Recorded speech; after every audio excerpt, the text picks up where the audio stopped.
Salut tout le monde, j'espère que vous allez bien. En ce qui me concerne, ça va plutôt pas mal. Alors comme d'habitude, si vous voulez bien vous abonner et mettre les petits pouces, ça sera gentil de votre part. Et si vous voulez bien partager la vidéo, ça sera sympa aussi.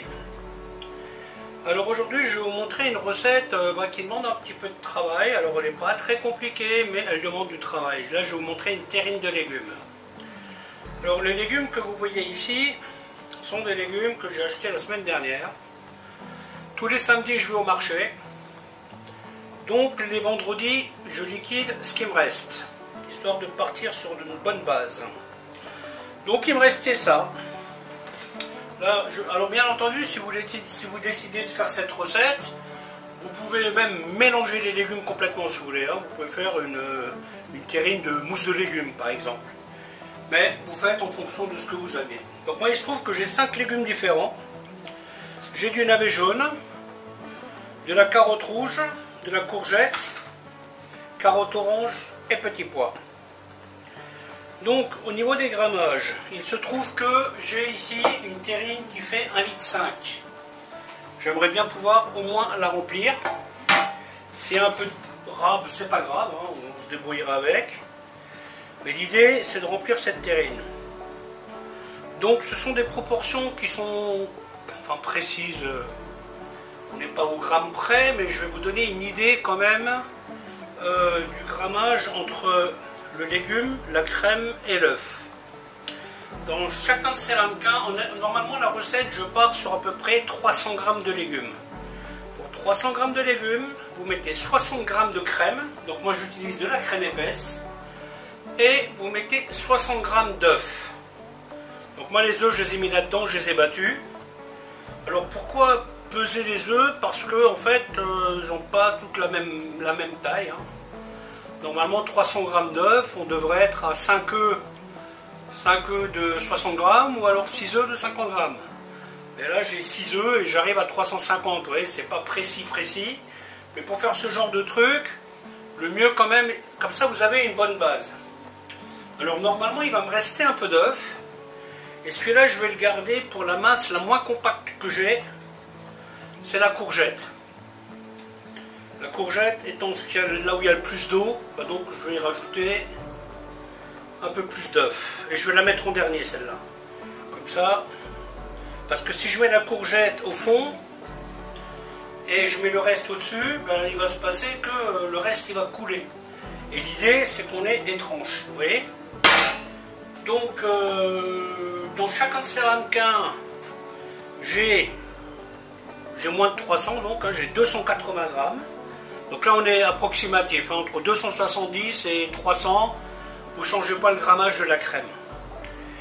Les petits pois j'en ai mis un peu plus, pourquoi? Parce que je vais les passer à la passette. Je ne vais pas laisser la petite peau, c'est assez désagréable à manger dans une mousse, donc ça je vais l'enlever. Et puis voilà, donc là il y en a où j'ai fait un peu de mix. Vous voyez, par exemple j'avais pas assez de carottes orange, donc j'ai rajouté un petit peu de navet que j'avais en trop. Et j'avais pas assez de courgettes, j'ai rajouté un petit peu de carottes rouges que j'avais en trop. Et là, avec ça, je liquide mes légumes. Voilà. Bon, je vais vous expliquer comment faire tout ça. A tout de suite. Donc, avant de commencer le mixage, je vais tout simplement mettre déjà l'assaisonnement. Poivre, le sel. Le sel, vous voyez, j'évite quand même de le verser. Voilà. C'est quand même mieux quand c'est un peu assaisonné. Ensuite, je vais y mettre 60 g de crème épaisse. Pareil, si vous en avez 65, c'est pas grave. C'est juste pour rester à peu près. On n'oublie pas de mettre à 0 à chaque fois, évidemment.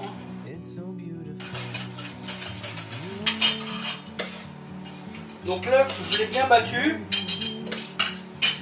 pour qu'il soit liquide.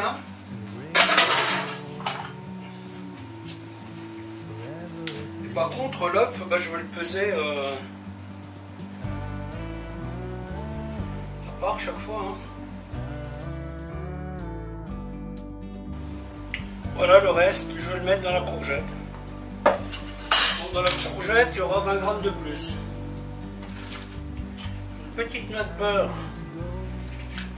pour le ramequin. Alors ensuite on décide comment on va faire. Voilà. C'est comme ça que je vais remplir le moule. Carottes, petits pois, navets, carottes rouges et les courgettes. Comme ça, les carottes qui sont très foncées, elles seront encerclées par deux trucs clairs. Ça devrait donner un bel équilibre. On graisse bien le moule. Je crois même que ce moule-là, je ne l'ai encore jamais utilisé. Ma fille a peut-être fait un gâteau dedans, je ne suis même pas sûr. Et voilà, c'est parti. Alors surtout, n'hésitez pas à cuire les légumes bien mous. Hein.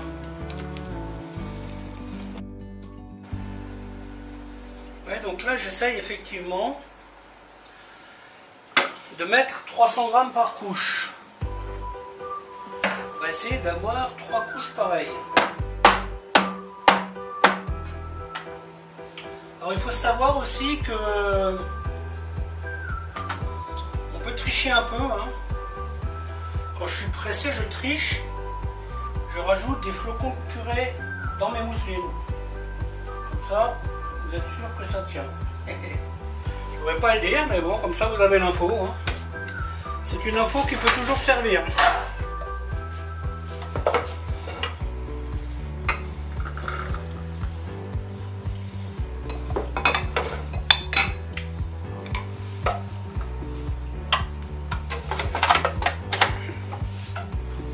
C'est parti pour la numéro 2. Ça c'est le côté embêtant avec les petits pois. Hein. Avec tout ce qui a une peau d'ailleurs. Hein. C'est pas super agréable à manger si vous ne le filtrez pas. On va voir si j'ai bien calculé. Normalement après filtration, il devrait me rester à peu près 300 grammes. Voilà, ça c'est un peu la corvée. Hein.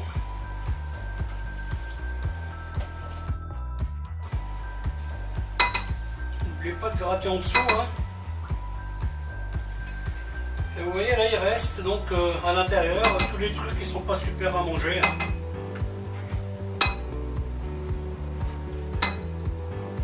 Ça c'est un peu le truc dommage avec les petits pois.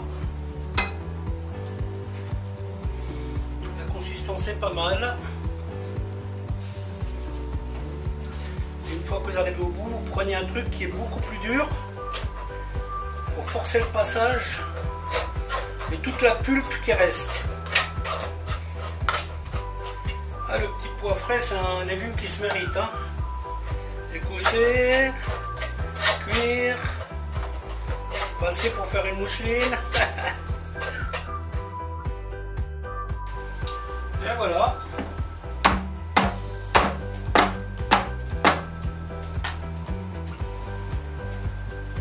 On passe à la suite.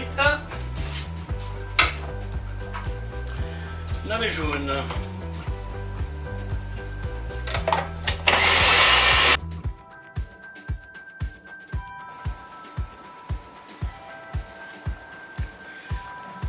Pas mal. Donc là, je retrouve la consistance du petit pois.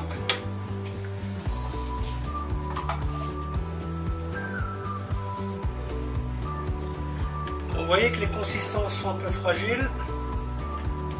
Le mieux est de ne pas verser. Vous voyez, vous faites comme ça, délicatement. Surtout pas le brusquet. Hein. En trichant, ça va plus vite. Hein. L'avantage de rajouter du flocon, donc du flocon de pomme de terre, c'est qu'il absorbe l'humidité. Vous voyez, par exemple là, le navet, si vous regardez, il a tiré de la flotte. Ce qui n'est pas idéal. Mais normalement, avec cette dose d'œuf, on ne devrait pas avoir de surprise. Le sait-on jamais, hein, mais bon, de toute façon, à ce stade, il n'y a plus grand chose à faire. Ensuite on passe à la suite. Avant-dernier.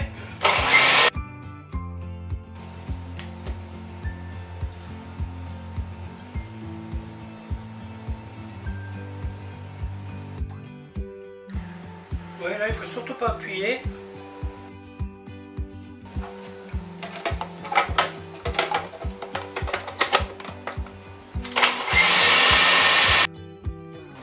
Donc là, nous avons la dernière couche qui normalement va rester tranquillement en hauteur. Vous voyez. Bon, par contre là, j'ai oublié de mettre la tare à 0. Mais bon, ce n'est pas grave. Là, nous sommes en fin de process. Ouais, donc si vous n'avez pas envie d'avoir trop de reste, eh bien vous mesurez la capacité de votre récipient, de votre moule, et ensuite ça vous permettra de connaître la masse que vous allez avoir besoin. Ensuite je vais mettre ça comme ça.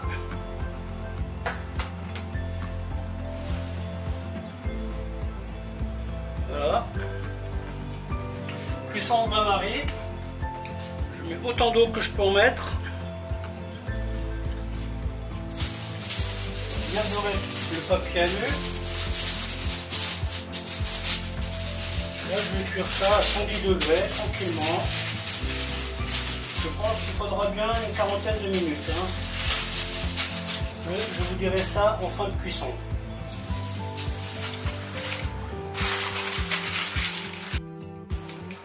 Et voilà, au four. Et voilà, une fois de plus, micro en panne.